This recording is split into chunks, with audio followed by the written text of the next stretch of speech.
Bueno, ay, qué pena, no me Bendiciones ayuda. a todos en Cristo.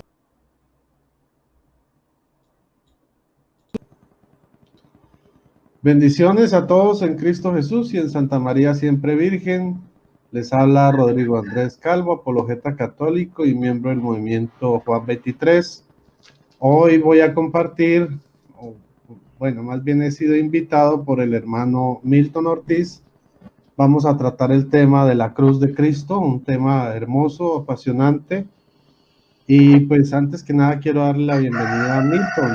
Bienvenido, Milton, Dios te bendiga. Muchísimas gracias, hermano. Bendiciones a cada uno de ustedes, de los miembros de este bendecido grupo, Biblioteca de Apologética Católica. Bendiciones a mi hermano Rodrigo, de verdad que es un gusto de verdad estar aquí compartiendo con usted. Ya días lo teníamos planeado, pero por uno u otro motivo, pues siempre se cancelaba, pero Dios sabe por qué. Él lo ha querido que lo hagamos hasta este día y hemos querido tratar el tema de la cruz debido a las vísperas de la Semana Santa en la que ya nos encontramos, ¿verdad? Entonces, nada, bienvenidos a todos los que se van a unir, los que se están uniendo, y un abrazo para usted, mi hermano Rodrigo. Vuelvo y repito, es un gusto estar compartiendo con usted. Gracias a ti, hermano. Y bueno, ¿no? Sí, es un tema muy interesante porque muchos grupos protestantes, más que todo los neoprotestantes, detestan la cruz de Cristo y dicen que es Así maldita. es. Y el peor problema que hay ahí es que ellos no leen bien. Digamos que toda la confusión que nace en el protestantismo neopentecostal o neoevangélico se debe a no saber leer. Eso es un problema gravísimo, porque ellos basan toda su doctrina en Gálatas capítulo 3, versículo 13. Dice, Cristo nos rescató de la maldición de la ley, haciéndose él mismo maldición por nosotros, pues dice la escritura, ojo lo que dice, maldito todo el que está colgado de un madero, o el que muere colgado de un madero. Entonces ellos dicen, Sí, así ay, es. si ve, el madero es maldito, la cruz es maldita. No, ahí dice claramente que maldito es el que muere colgado en el madero. Entonces, no el Exacto. madero, ¿sí? Porque lo que dice la Biblia es que Jesucristo se hizo maldición por nosotros. Lo dice Pablo en distintos lugares de la Biblia. No dice que el madero se hizo maldición por nosotros, sino fue Jesucristo el que se hizo maldición. ¿En dónde? Pues en el altar del madero, en el altar de la cruz. Eh, bueno, hermanito, pues no, yo no sé, tú, ¿qué nos quieres compartir acerca de la cruz de Cristo? Bien, otra cosa que en la que se confunden los hermanos no católicos, los hermanos protestantes, y yo se los he escuchado mucho, es que decir que los romanos, o sea, se inventaron este castigo para torturar, para matar de la manera más cruel a los delincuentes, ¿no?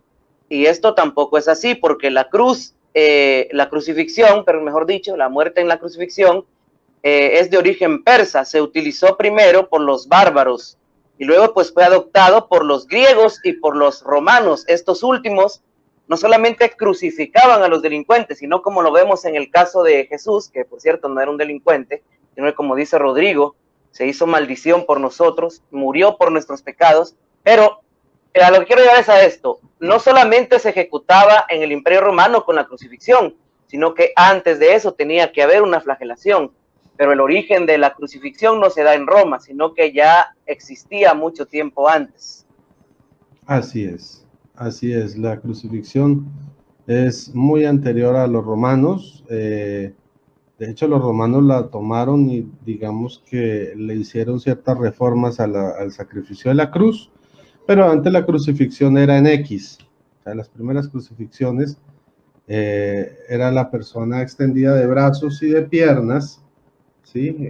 Cada miembro en una de las esquinas de la cruz, y así se mataba a las personas. Ya luego los romanos la adaptaron a la forma de la cruz que conocemos hoy en día.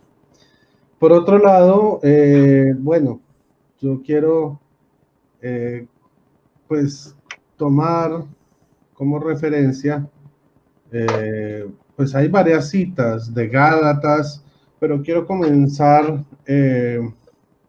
con Romanos, que es el primer libro que nos habla Pablo sobre la crucifixión. Y nos dice Romanos 6:6, sabiendo que nuestro hombre viejo fue crucificado con él, a fin de que fuera destruido este cuerpo de pecado y cesáramos de ser esclavos del pecado. Entonces, aquí dice que nosotros somos crucificados con Cristo. ¿Para qué? Para que muriera el cuerpo del pecado, no para que muriera la cruz. ¿Ok? Entonces, miren cómo el mismo Pablo nos va hablando de que nosotros, los verdaderos cristianos, somos crucificados con Cristo. O sea, la cruz, a diferencia de lo que dicen muchos neoprotestantes, es un símbolo cristiano. Y es curioso porque si tú ves muchos de los protestantes en Estados Unidos, pues que son iglesias gringas, o sea, que no hay latinos ahí, en esas iglesias la gente utiliza la cruz en el cuello, la tienen en sus cultos, pero los latinoamericanos, los protestantes latinoamericanos, no. Muchos la ven como una maldición.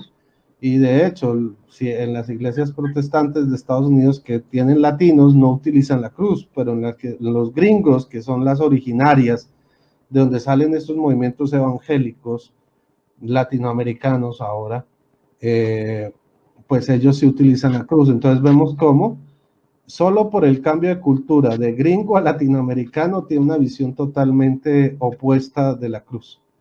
¿Por qué? Porque, así es, hermano. claro. Me gustaría preguntarle, por si usted acaso nos pudiera ilustrar en esto. ¿De dónde viene esa doctrina? O sea, ya quedó claro que las iglesias estadounidenses o los protestantes gringos, por decirlo así, ¿no? La utilizan, así como en las iglesias luteranas, que es de donde nace el protestantismo, en las iglesias de ellos utilizan imágenes. Aquí en Guatemala hay una iglesia, de hecho yo lo publiqué hace un tiempo, donde es luterana, donde se utilizan imágenes. Entonces, ¿de dónde viene esta doctrina de decir que la cruz es maldición y todo esto de las imágenes, etcétera? Pues mira, esto viene de una tradición netamente latinoamericana. ¿Por qué? Porque al comienzo muchos, fueron enviados pastores protestantes a Latinoamérica y digamos que una de las doctrinas evangélicas es tratar de cambiar la mentalidad y cambiar la cultura de la gente. Pero digamos que estos primeros pastores gringos tuvieron que redactar su doctrina para mostrar una supuesta oposición entre la doctrina protestante y la doctrina cristiana católica. Entonces, esos mismos misioneros gringos comenzaron a deshacerse paulatinamente la cruz y ya los latinoamericanos que somos tan apasionados, tan fogosos, decidimos no, los primeros pastores protestantes latinoamericanos decidieron buscar una excusa para mostrar como una separación entre lo que son los protestantes y nosotros los cristianos. ¿Y qué fue lo que hicieron? Por ejemplo, como bien lo reseñas, incluso grupos presbiterianos en Estados Unidos tienen vitrales en sus iglesias con imágenes de María, de Jesús, de los apóstoles, pero estos decidieron que no. ¿Para qué? Para hacer una diferencia psicológica.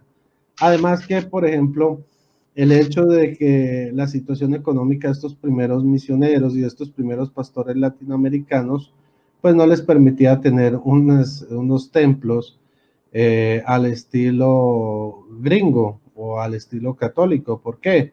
Porque eran, digamos que debido a la escasez económica que tenían, que no tenían casi seguidores, ellos comenzaron a crear sus iglesias en garajes, en negocios, o sea, alquilaban un local y ahí ponían su iglesia.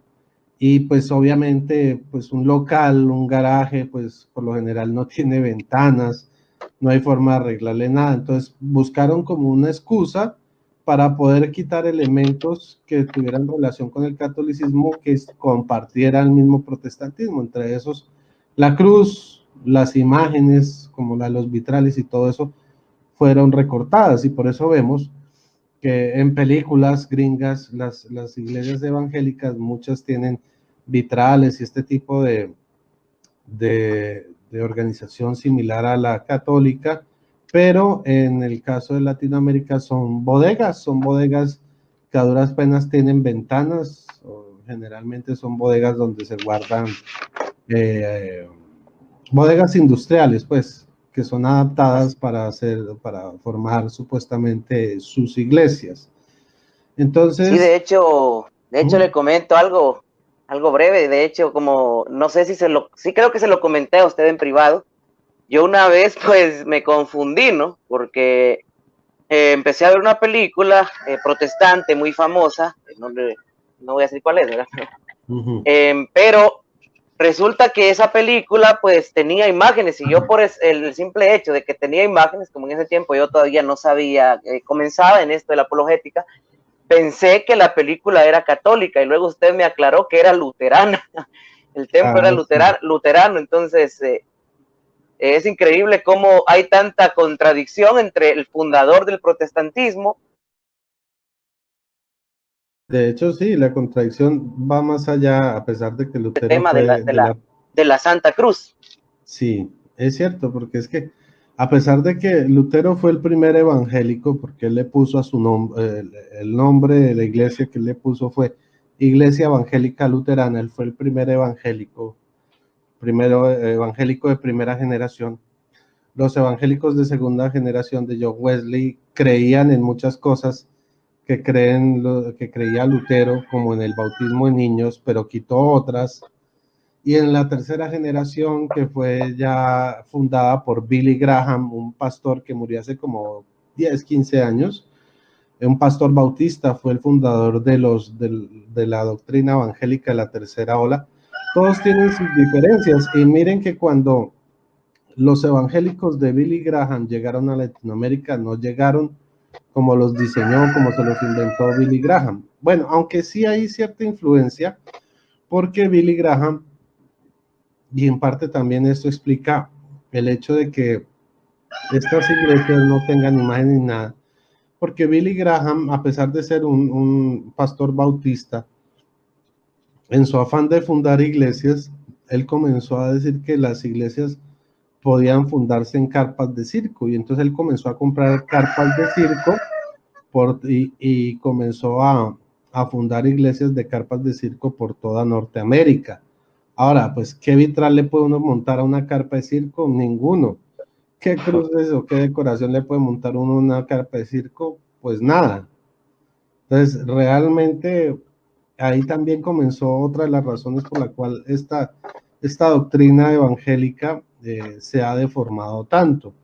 Como te digo, muchos protestantes, como presbiterianos y todos esos que son gringos, ellos sí utilizan las imágenes, pero en el caso del fundador de los evangélicos de la tercera ola, que su fundador es Billy Graham, pues el hecho de que sus iglesias fueran fundadas en carpa de circo con payasos adentro y todo, llamados pastores, el hecho de que eso fuera una carpa de circo pelada, eso también influyó un poco en la mentalidad evangélica protestante en Latinoamérica. Por eso tampoco se utilizan ningún tipo de imágenes, y por eso se construyó todo un cuento contra las imágenes. O sea, ellos fueron los que comenzaron a hacer su doctrina contra las imágenes, transversando textos y todo eso. Sí, o sea, su texto estrella es Éxodo 24,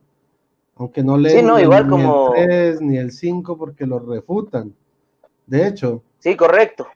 Como le digo, transversando tanto ese texto de Éxodo 24 como el que usted nos dio a un principio, de donde dice que Jesús se hizo maldición, ellos dicen que ya la cruz, ¿ok? Entonces, siempre sacan los textos de contexto, como se dice, ¿no? Claro. Y lo peor es que no leen ni siquiera completo el Éxodo 20, porque si lo leyéramos completico, nos podríamos dar cuenta que en Éxodo 20:23, en el mismo capítulo, dice: no haréis junto a mí dioses de plata, ni os haréis dioses de oro. O sea, a lo que se refería Éxodo 23 era imagen de otros dioses. pero divinidades. solo se fijan en un solo texto, claro, por eso no leen el versículo 3 ni el versículo 5, solamente el 4, y pues mucho menos Es como, hay otro salmo, hermano, hay otro salmo, no recuerdo cuál es, pero dice que tienen ojos y no ven, tienen oídos y no oyen, pero no leen lo que dice más adelante o más para atrás, creo que los ídolos dice, o sea, no dice las imágenes, sino, ajá. Los ídolos de los paganos son oro y plata, y eso Correcto. va en consonancia con esto que dice Éxodo 20:23, no haréis junto a mí dioses de plata, ni os haréis dioses de oro. Pero ellos desconocen que existe ese versículo dentro del mismo Éxodo 20. ¿Por qué? Porque ellos les enseñan, no salga de este versículo, todo lo que usted necesita saber está en el versículo y punto. Y en ese salmo que tú acabas de mencionar. Pero bueno, volvamos un poquito al tema de la cruz. De la cruz. Sí. Entonces, pues nosotros sabemos que el verdadero evangelio es el de Cristo crucificado, ¿no? Ajá, así es. Y eso lo encontramos, o sea, digamos que la identidad cristiana de todos nosotros los cristianos frente a la cruz es tan fuerte que hasta el evangelio verdadero es el de la cruz, porque nosotros podemos encontrar en el protestantismo el evangelio de la prosperidad, el evangelio del rapto, el evangelio de la falda pantalón, o sea que si usted... De la sola fe. Que si las mujeres utilizan pantalón se van para el infierno y que los hombres deben utilizar pantalón, el evangelio de la salvación solo por la fe, el evangelio de las 5 solas, en fin. Sí, la salvación por diezmo, bueno, evangelios hay, el evangelio de que hay que guardar el día sábado, pero Pablo es muy, digamos, incisivo en el hecho de mostrarnos que, o sea, que solo hay un evangelio, ¿sí? Dice, y es el de Cristo crucificado, ¿no? Sí, claro. Y es muy interesante, volviendo a Romanos, donde él dice, pues, Romanos 1:16, donde él asegura o nos enseña, dice, pues no me avergüenzo del evangelio porque es poder de Dios para la salvación de todo el que cree, del judío primeramente y también del griego. O sea, este evangelio, ¿sí? Es poder de Dios. Y en otra parte dice, me sorprende que ya, o sea, ustedes estén predicando otro evangelio. Y si viene, aunque sea un ángel del cielo y les predica otro evangelio, es maldito. Y lo repite 2 veces. Dice, y lo repito, si viene otra persona con un evangelio distinto al que les he predicado, sea maldito. ¿Sí? Y entonces vemos que es importante predicar el evangelio correcto. No podemos andar predicando el evangelio de lo que se nos ocurra, ni el sábado, ni la prosperidad, ni el evangelio de la salvación por diezmo, o la salvación solo por la fe. Bueno, tantos evangelios que existen en el protestantismo. Y solo así es, hermano. Y esto de hecho, no viene desde Pablo, sino que el mismo Jesús ya lo había predicado en San Mateo 16:23, si no mal recuerdo, en donde les dijo a los discípulos, quien quiera seguirme, que se niegue a sí mismo, que tome su cruz y me siga. O sea, él no dijo, quien quiera seguirme a sí mismo, pare de sufrir. No, él no dijo eso. No dijo, deme diezmo. No, tome su cruz. ¿Ok? Así es. Pues desde tiempos de Jesús ya se ha venido enseñando sobre la cruz. Y es muy interesante lo que tú dices, porque hoy en día en estas iglesias, lo que se les enseña es eso, de que si usted acepta a Cristo en el corazón y acepta el evangelio que le estamos predicando, usted va a dejar de sufrir, su vida se va a llenar de alegría, ya no va a tener problemas, todo se le va a solucionar. O sea, tenemos al genio de la lámpara.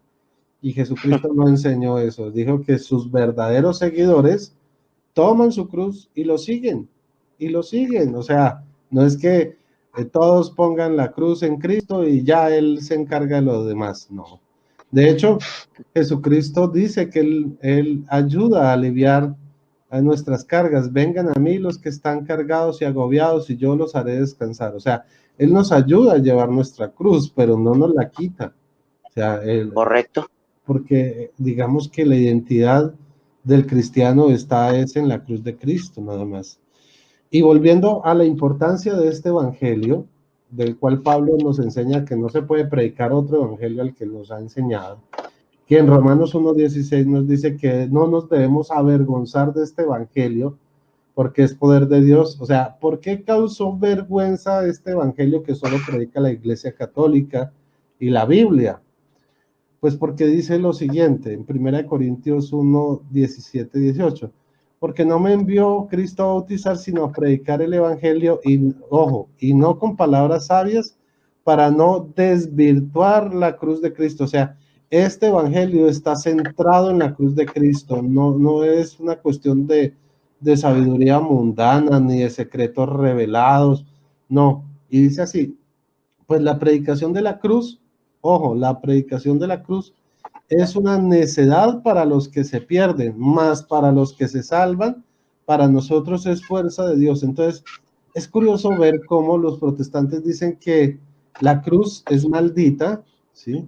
Sobre todo los protestantes latinoamericanos, que la cruz es maldita, pero Pablo nos dice no, o sea, que la predicación de la cruz es una necedad. Fuerza de Dios. Pero, sí, pero que es necedad, pero ¿para quiénes? Para los que se pierden. Para los que se pierden. Dice, pero para los que se salvan, para nosotros, es fuerza y es poder de Dios. O sea, es increíble. Entonces, desde este punto de vista vemos cómo los protestantes son necios desde este versículo, porque para ellos es una necesidad predicar la cruz. Bueno, su versión dice necedad, la mía dice locura.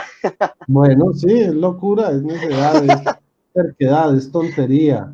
Así es. Es estupidez, por decirlo de otra forma más fuerte, ¿ya? Sí, así es. Pero, y si seguimos leyendo en 1 Corintios 1, 23, 24, y en esto sí voy a leerlo, voy a poner la versión Reina Valera, porque es más explícita, ¿sí?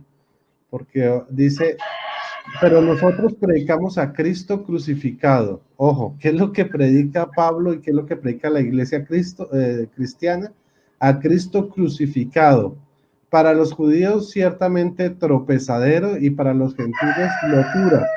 Esta es la parte que más me gusta. Dice, más para los llamados así judíos como griegos, Cristo es poder de Dios y sabiduría de Dios. Entonces, ¿por qué me gusta tanto esto? Porque va en consonancia que no me avergüenzo del evangelio porque es poder de Dios. Y acá nos está diciendo que predicar a Cristo crucificado es poder de Dios y sabiduría de Dios. O sea, aquí nos está confirmando Pablo que ese es el único y verdadero evangelio y no los más de 70,000 o 120,000 evangelios distintos que tienen las distintas denominaciones protestantes. Solo hay un evangelio y solo hay una iglesia que lo predica, que es la iglesia católica. Ya, entonces. Así es. Y esto me gusta porque esto lo utilicé en un debate precisamente con Alex Serrato, donde él trataba de vender de que el evangelio verdadero era el evangelio de la unicidad. Entre tantos evangelios que ellos tienen, él vende el evangelio de la unicidad. Y con estas palabras tan tajantes de Pablo, quedó demostrado que él estaba predicando otro evangelio, otra cosa totalmente distinta a lo que enseña la Biblia, al verdadero evangelio. Entonces, sí, ese debate, y no le tocó más que recurrir al ad hominem. Sí. Cuando ellos se ven acorralados, tienen que atacar a la persona porque ya los argumentos se les caen. Correcto. Ahora, yo quiero que saltemos a otro versículo muy interesante que dice Primera de Corintios, ahí mismo, pero capítulo 2, versículo 2. ¿Ok? Dice así. Vamos a empezar desde el 1. Así que, hermanos, cuando fui a vosotros para anunciaros el testimonio de Dios, voy a ponerlo ahora sí en una versión católica. Perdón. Pues yo, hermanos, cuando fui a vosotros, no fui con el prestigio de la palabra o de la sabiduría a anunciaros el misterio de Dios. O sea, no fui con palabras elevadas a predicarles el evangelio, a mostrarles el evangelio de Dios.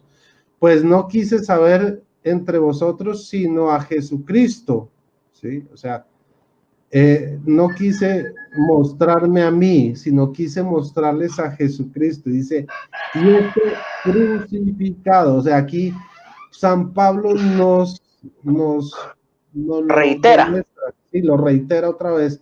Nos dice es que es Jesucristo crucificado. Lo voy a leer en una versión más sencilla de la Biblia de América. Dice así, en lo que a mí toca, hermanos, cuando vine a su ciudad para anunciarles el misterio de Dios, no lo hice a base de elocuencia o de sabiduría, pues nunca entre ustedes he presumido de conocer otra cosa sino a Jesucristo y a este crucificado, mucho más claro. Entonces, de lo único que presume Pablo es de conocer a Jesucristo crucificado, es lo único que él predica, de lo que él habla, que él no habla con palabras encumbradas, sino para él lo único que vale es Jesucristo crucificado. Y anunciar esto para muchos era vergüenza. ¿Cómo voy a anunciar yo un Mesías, sí, que fue crucificado, que murió y después digo yo que resucitó? Para muchos va a ser un cuento de risa. Por eso dice Pablo, no me avergüenzo del evangelio porque es poder de Dios, porque todo el mundo esperaba un Mesías militar, victorioso, imponente, inmortal, pero en este caso Jesucristo se nos presenta crucificado, derrotado aparentemente, pero realmente vencedor, porque él tomó sobre él mismo todos nuestros pecados y se hizo maldición. Entonces, miren lo bonito, lo poderoso que es el presumir un evangelio que al mundo le da risa, ¿sí? De hecho, los ateos cuando hablan de Jesús dicen, sí, el carpintero ese que murió crucificado. Ellos se burlan de la crucifixión de Cristo, y como lo dijo Pablo, o sea, para esta gente eso es necedad, para el mundo es necedad, pero para nosotros esto es poder de Dios. El poder de hecho, Dios viene a mi mente, hermano, unas palabras que dijo el Papa Francisco, que por cierto, mucha gente las malinterpretó. Que digo que nosotros debemos de seguir el camino de Jesús, el ejemplo de Jesús, y dice, cuya vida, y resalta, humanamente hablando, oiga, humanamente hablando, acabó en un fracaso, en el fracaso de la cruz. O sea, mucha gente malinterpretó esto, pero yo lo entendí de esta manera, de la misma forma que lo predicaba Pablo, ¿no? Que para muchos, humanamente hablando, Jesús pues fue derrotado, pero nosotros los que tenemos fe sabemos que Él resucitó, que Él venció la muerte, y por eso no nos avergonzamos de predicar a un Cristo que hizo de la cruz, de un símbolo de maldición, a un símbolo de ser fuerza de Dios, como dice la palabra, ¿no? Eso es exactamente lo que tú estás diciendo, fue el sentido de las palabras del Papa Francisco. O sea, humanamente, o sea, para el mundo, para la gente que no entiende, que no conoce de Cristo, para el protestante, la cruz fue un fracaso, es una maldición, es algo no deseable, ¿sí? El Cristo y hay otra cosa, hermano. Sí, o sea, ¿cómo van a decirme a mí que un tipo vino a salvarme y terminó muerto en una cruz? O sea, no, sí, pues así es. falló, para el mundo falló, para el mundo fue un fracaso, para los protestantes es un fracaso eso, pero para nosotros y para Pablo es poder, es fuerza de Dios. Sí, así es. Otra cosa, hermano, que me gustaría resaltar y que yo mismo me he puesto a pensar en esto, pues. O sea, usted se da cuenta que los protestantes utilizan muchas frases, ¿no? Que tal vez no están mal dichas, pero sin embargo contradicen lo que ellos enseñan, ¿no? Porque ellos dicen que la sangre de Cristo tiene poder, y yo pregunto, ¿acaso esa sangre no salpicó la cruz? Claro, claro. Y es que son curiosos, ¿no? Porque, a ver, el protestante dice que las hostias no tienen la presencia de Cristo, pero que ellos se bañan con la sangre de Cristo. A ver, ¿usted ha visto a un protestante realmente bañándose con sangre? ¿Y cómo puede probar que está bañando con la sangre de Cristo? No, es una cosa imaginaria que él dice, ay, yo me baño con la sangre, me cubro con la sangre de Cristo. ¿Dónde ve la sangre de Cristo encima de él? Por ningún lado. O sea, son inventos, son cosas que ellos, doctrinas que se imaginan, ¿sí? Así es. engañar a la gente. Porque Y es curioso, como le digo, es curioso que ellos digan que la sangre de Cristo tiene poder y que la sangre de Cristo es bendita, pero bueno, Jesús manchó, por decirlo así, no manchó, sino salpicó con su sangre la cruz. ¿Y por qué la sangre de Jesús es bendita y la cruz que está salpicada de la sangre preciosa de nuestro Señor, por qué la cruz es maldita? O sea, una contradicción bastante evidente, pues. Claro. Además que Jesucristo dijo que su sangre estaría presente verdaderamente en el vino en el momento de la transubstanciación y su carne en el pan, o sea, todo su cuerpo. Entonces, que se transforma. Entonces, ustedes, si Jesucristo dice que su sangre es el vino, ¿sí? ¿De dónde han visto ustedes que están echándose vino encima y diciendo que es la sangre de Jesús? No, todo es simbólico, todo es fantasmagórico, ¿no? Yo me echo la sangre fantasmagórica de Jesús encima para cubrirme, pero por ningún lado no ve que estén echando sangre, nada, o sea, son puros, ellos viven de fantasía en fantasía, y entre toda tanta fantasía bonita están contradiciendo la Biblia, porque... Y no solo la Biblia, sino también sus mismas enseñanzas. Es que sus doctrinas chocan, hermano. Es increíble cómo chocan sus falsas doctrinas. Lo vemos en el ejemplo de por qué hay protestantes gringos que creen en la cruz, sí, y en las imágenes, y cómo los protestantes latinoamericanos de las mismas denominaciones no lo creen. Así es. Entonces, sí, por eso es que se llaman denominaciones, porque a partir de una misma Biblia, cada uno cree una cosa distinta, tiene un evangelio totalmente distinto. Pues nosotros los cristianos católicos no somos denominación, somos religión. ¿Qué significa religión? En latín religare, unirse fuertemente a Dios. Y somos religión porque predicamos el único y verdadero evangelio, que es el evangelio de Cristo crucificado. Lo demás son denominaciones. ¿Ok? Muy bien. Hermano, me gustaría que habláramos ahora siempre de la cruz, ¿no? Pero muchos protestantes también nos critican por el hecho de que nosotros el miércoles de ceniza, pues nos ponemos una crucecita de ceniza en la frente. Ellos dicen, ya ve, ¿dónde dice la Biblia? Como esa cierta persona que usted ya mencionó, ¿dónde dice la Biblia que ustedes se tienen que poner una cruz en la frente, en el cuello y que no sé qué? Pero esto de la cruz de ceniza no se lo inventó la Iglesia Católica, de hecho viene del Antiguo Testamento, ¿verdad? Es así. Así es, eso lo encontramos en Ezequiel, capítulo 9, versículo 6. Ahorita me voy a buscarlo. 9:6 dice así: a los viejos, y creo que el 4 también, sí, desde el 4, y Yahvé dijo, pasa por la ciudad de Jerusalén, marca una cruz en la frente de los hombres que gimen y lloran por todas las abominaciones que se cometen en medio de ella. Y a otros oí que les dijo, recorred la ciudad detrás de él, herid, no tengáis mirada de piedad y no perdonéis. A viejos, a jóvenes, doncellas, niños, mujeres, matarlos hasta que no quede ni uno. Pero al que lleve la cruz en la frente no le toquéis. Empezad a partir de mi santuario. Empezaron pues por los ancianos que estaban delante de la casa. Ahora, ¿de dónde sale esto de la cruz como tal? Resulta que en el texto hebreo, la palabra que está ahí es una taf, y en el texto griego es una tau. En el antiguo paleohebreo, en el hebreo arcaico, la taf era una imagen con forma de cruz, o sea, era una letra con forma de cruz como tal, como la conocemos hoy en día. Y en el griego, la tau, es como una T, pero con el palito de arriba, o sea, toda chata.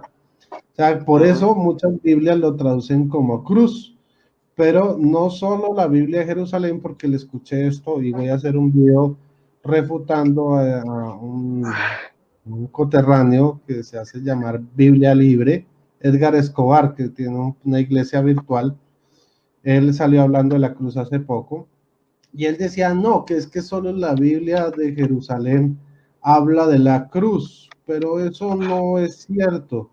O sea, hay varias Biblias. La Biblia, por ejemplo, a ver, déjenme. La Biblia latinoamericana también habla de cruz, ¿sí? Pues hay varias, pero la Biblia, a ver, déjame mirar aquí rápidamente. La Biblia de Serafín Aucejo también habla de cruz. Hay muchas que traducen cruz. ¿Por qué? Porque definitivamente la Tau tiene forma de cruz, y nosotros, si ponemos Tau, pues nos quedaría difícil entender cómo era la forma de esa señal. Pero pues básicamente la forma de esa señal era una cruz, y por eso es correcto traducirla como cruz, como signo de la cruz. Y es algo que viene, lo que hacemos el miércoles de ceniza es algo perfectamente bíblico, por lo tanto, ¿sí?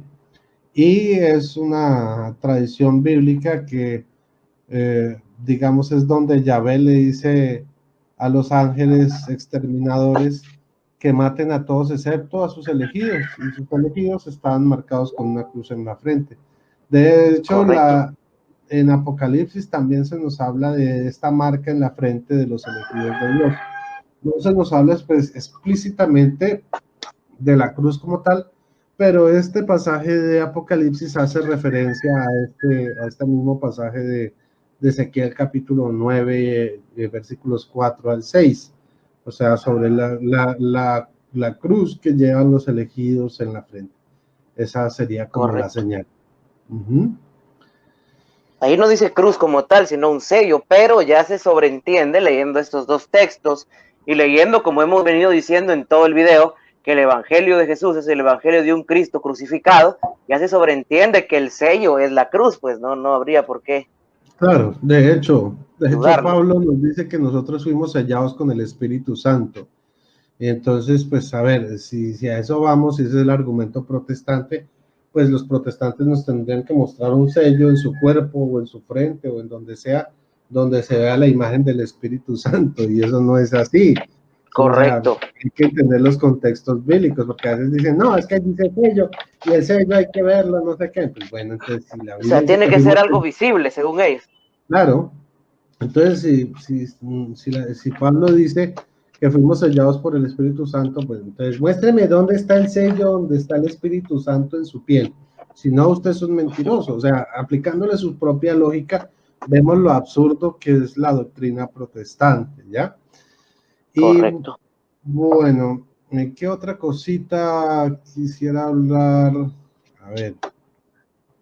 Bueno, a mí me gustaría también contar una experiencia personal que tuve yo con un protestante. De hecho, yo les comento, como siempre les he dicho, yo me dedicaba antes a hacer debates en vía Facebook, en los grupos diferentes que hay. Ya no lo hago, para mí es una pérdida de tiempo. Pero bueno, a lo que quiero llegar es que un día debatimos sobre este tema con un señor protestante, ¿no? De hecho, me bloqueó por lo que le dije. Vino y me dijo lo que dicen ellos, ¿no? ¿Por qué ustedes tienen la cruz de Jesús en el cuello? ¿Por qué se la hacen el miércoles de ceniza? Es como que si matan a tu papá, te voy a hacer una pregunta, si matan a tu papá con algún cuchillo, ¿vos llevarías ese cuchillo colgando en el cuello? No, porque mi papá no tiene el poder que tiene Jesús para convertir esa cruz de ser signo de maldición en bendición. Y le puse todos estos textos que hemos venido hablando y me bloqueó. Se molestan, claro, a ellos les molesta que uno les cite la Biblia. Les molesta, correcto, porque más que todo lo que ellos aprenden son cuentos, y cuando se dan cuenta que lo que ellos conocen son meros cuentos y no tienen sustento bíblico, pues se sienten engañados, y cualquier persona no les gusta que le estén mostrando que le vieron la cara de tonto y que lo engañaron. Bueno, vamos a pasar a otras citas bíblicas sobre la cruz, como para ir, digamos, concluyendo, englobando. Gálatas es una carta muy poderosa que nos habla del poder de la cruz de Cristo, de lo grandiosa que es, ¿sí? Y para empezar, pues quiero citar Gálatas 2:19 y 3:1. Gálatas 2:19 dice, en efecto, por la ley he muerto a la ley, a fin de vivir para Dios con Cristo crucificado. O sea, con Cristo crucificado yo vivo para Dios. Ojo. Y en Gálatas 3:1 nos dice, oh insensatos Gálatas, ¿quién nos fascinó? Voy a leerlo en la versión sencilla. Dice, Gálatas, qué torpes son. ¿Quién los ha seducido? ¿No les presenté claramente a Cristo clavado en la cruz? Solo esto quisiera preguntarles. ¿Recibieron ustedes el Espíritu por haber cumplido la ley o por haber aceptado la fe?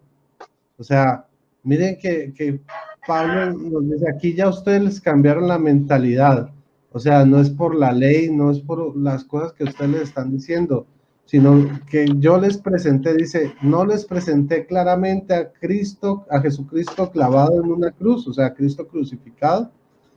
Entonces, miren cómo Pablo insiste que él, ¿por qué se dejan engañar por otros evangelios si él lo que ha hecho es presentar una y otra vez, y ya hemos visto varias citas donde él dice, el verdadero evangelio, el único, el que yo me pongo orgulloso, el único que es poder de Dios es el evangelio de Cristo crucificado. Cristo crucificado. No hay otro, no hay otro.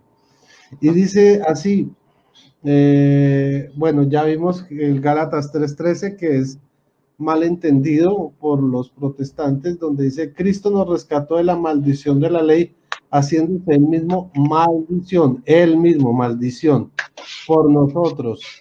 Pues dice la escritura, maldito todo el que está colgado de un madero. O sea, el que muere en el madero, no el madero como tal.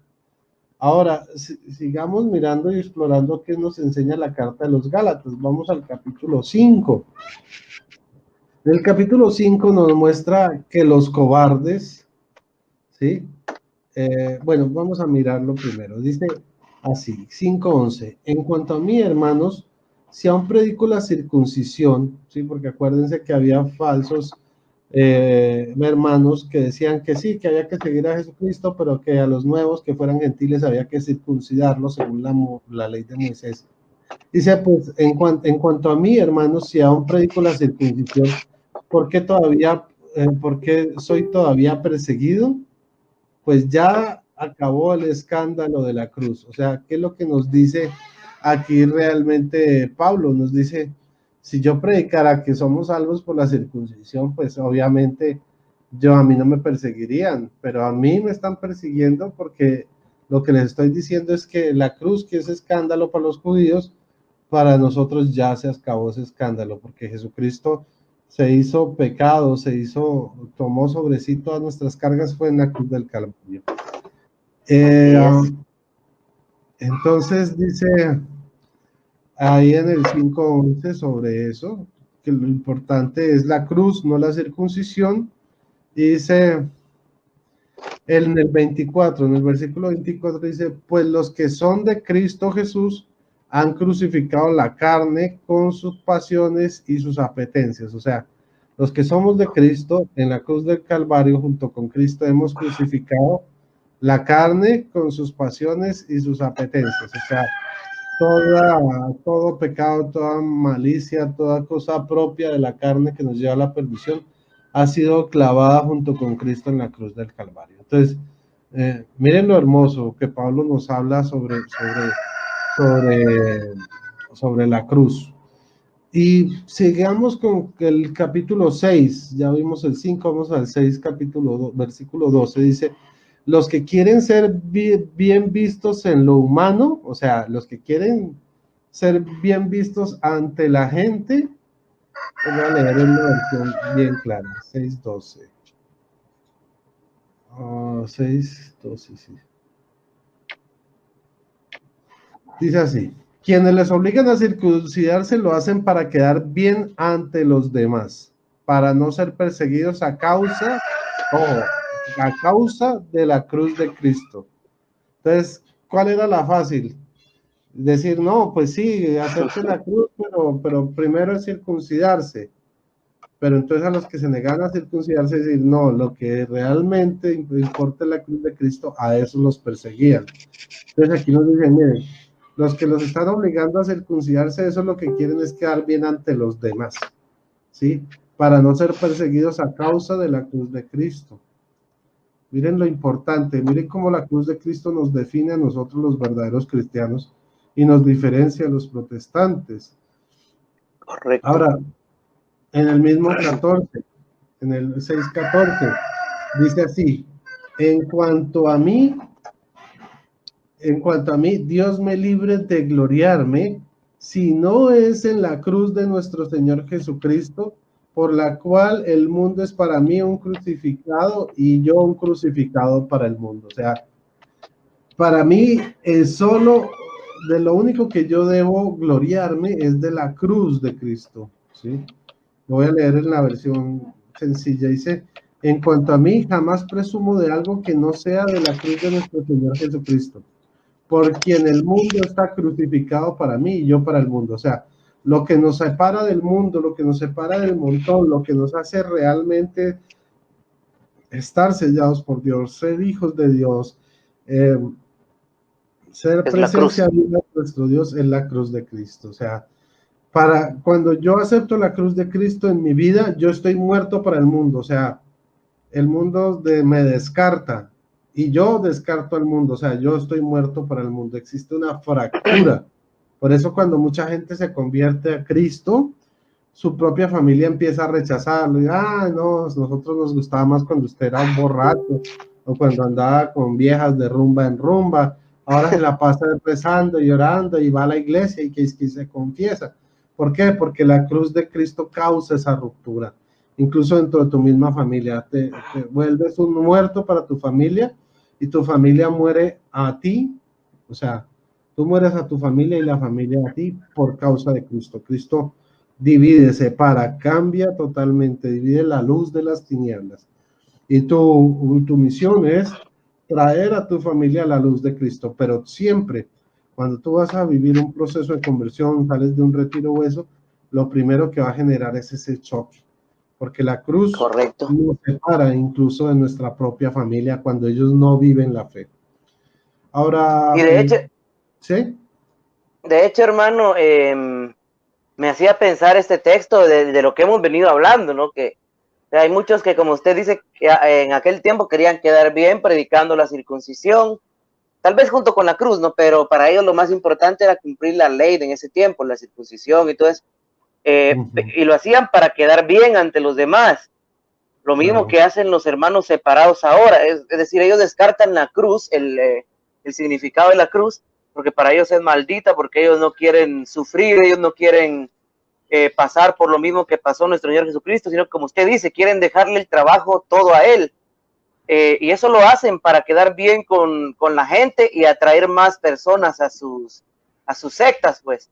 En cambio, la Iglesia Católica no, siempre ha predicado un evangelio de Cristo crucificado, obviamente resucitado también, pero predica el de Cristo crucificado, no para quedar bien con la gente, porque obviamente a muchas personas no les gusta eso, hasta que no entienden ese misterio, ¿verdad? Entonces, la iglesia no se fija tanto en quedar bien con la gente, sino en quedar bien con la doctrina que enseñó nuestro Señor.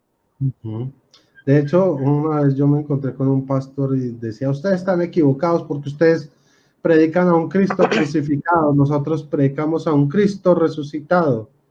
Bueno, ¿cuál es el problema ahí? Que en la Biblia muchos personajes resucitaron, ¿sí? Incluso los huesos de Elías resucitaron a un muerto que cayó encima de él, ¿sí? Hubo resurrecciones en la Biblia antes que Jesús, o sea, si era por resurrección, hubo más gente que en la Biblia que resucitó igual que Jesús, pero solamente Jesucristo murió en la cruz por nosotros. O sea, la Biblia, y es que no puede. Sí, o sea, resucitados hay varios en la Biblia, pero crucificados por nuestros pecados solo hay uno, Jesucristo. Solo uno. Solo correcto. uno. Entonces, y además no entiendo por qué evadir la crucifixión, o sea, ¿por qué evadirla? Sí, es que sin crucifixión, pues no hay la resurrección de la que ellos tanto predican. Pues. Ellos quieren pasar por la resurrección sin la crucifixión. O sea, el evangelio Correcto. de Dios es pare de sufrir, y el evangelio de Cristo es sufra sin parar. O sea, aparentemente son las mismas palabras, pero el significado es totalmente al revés. opuesto. Exacto. Entonces, y ahí es donde vemos cómo se manifiestan quiénes son los verdaderos cristianos y quiénes no lo son. Y eso lo encontramos en Filipenses capítulo 3, versículo 18. Dice así: pues ya les advertí muchas veces y ahora tengo que recordarles con lágrimas en los ojos, o sea, chillando. Pablo lo dice chillando: muchos de los que están entre ustedes, ojo, son enemigos de la cruz de Cristo. De Cristo. O sea, nosotros decimos que somos cristianos, los protestantes también dicen que son cristianos. ¿Cuál es la diferencia? Que ellos son enemigos de la cruz de Cristo, nosotros no. Entonces, ¿cuáles son los verdaderos cristianos? Nos lo dice Filipenses 3:18, perdón, los falsos cristianos son los que son enemigos de la cruz. Claro, y los que son de Cristo verdaderamente son los que predicamos a Cristo crucificado. Así es. Sí, hermanito. Bueno, yo creo, ¿tú tienes algo que agregar antes de que demos por finalizado el programa? No, nada, hermano, más que agradecerle a usted por su tiempo, por el espacio que nos ha brindado, ya que este tema ha estado muy interesante. Esperamos volver a compartir juntos en alguna otra ocasión, porque Cuando la verdad quiera. sí estuvo bastante bonito el tema, y como lo decía, mejor en estos momentos en los que podemos reflexionar, ¿verdad? En los que tenemos el tiempo para hacerlo, y mejor si es en vísperas de la pasión y muerte de nuestro Señor Jesucristo, donde la recordamos, ¿verdad? Entonces, nada, hermano, un abrazo, le agradezco y bendiciones. Bueno, bendiciones a todos. Gracias, Milton. Estuvo de verdad muy chévere el programa, lo disfruté completamente. Creo que eres una persona muy amena con la cual se puede compartir de una forma muy agradable, y ojalá sí sigamos teniendo más programas para compartir más temas ahora en esta Semana Santa, hacer 2 o 3 programitas más, seguir haciendo programas para la edificación del pueblo de Dios. Y te agradezco. Primero Dios, hermano. Bueno, no siendo más, hermanitos, les agradezco a todos por su atención. Nos vemos en una próxima oportunidad. Que el Señor les bendiga y viva Cristo Rey. Bye, bye.